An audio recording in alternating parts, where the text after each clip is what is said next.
आज हमारे साथ वॉक पर जाते हुए क्या हुआ दोस्तों, रात को किचन का काम निपटाने के बाद मैंने कर दी थी किचन साफ़ करने के बाद बाहर ही आई थी कि देखती हूँ शौर्य अपने आप को शीशे में निहार रहा था। मुझे देखने के बाद बैठ गया पढ़ने के लिए। मैं गई दुकान पर, देखा शौर्य के पापा टहल रहे थे क्योंकि उन्हें दोस्तों सबसे पतले होना है। मैं वापस आकर बैठ गई दुकान पे। शौर्य भी आ चुका था, उसका नहीं लग रहा था मन। इतने में मेरे हस्बैंड भी आ चुके थे। वो स्टार्ट कर दी थी दुकान बढ़ाना क्योंकि हमें जाना था टहलने के लिए। तभी आ चुका एक कस्टमर। वो देने लगे कस्टमर को सामान। मेरे पास भी आ गई थी कॉल, मैं बात करने लगी। फिर उन्होंने गिरा दिया शटर। हम चाबी रखने के लिए आए थे। शौर्य सो चुका था।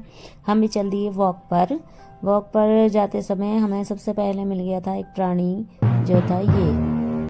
उसके बाद हम आगे चले दोस्तों। रात काफ़ी हो चुकी थी लेकिन दुकानें भी खुल रही थी और थी एक कार एक दूसरे को निकलने के लिए नहीं दे रही थी जगह। हम आगे बढ़े तो मिल गया हमें दोबारा से हमारा बॉडीगार्ड।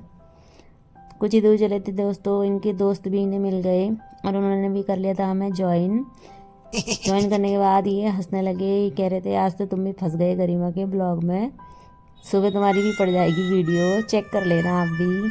तो उनके दोस्त भी हंसने लगे, कह रहे थे अच्छा। इतने में ही हमारी भाभी जी थक गई और चली गई थी बाइक से। हम भी दोस्तों पहुंच चुके थे अपने घर। आए, हमने लगा दिया था अपने घर में ताला। फिर हम जाकर सो गए। बाय बाय दोस्तों।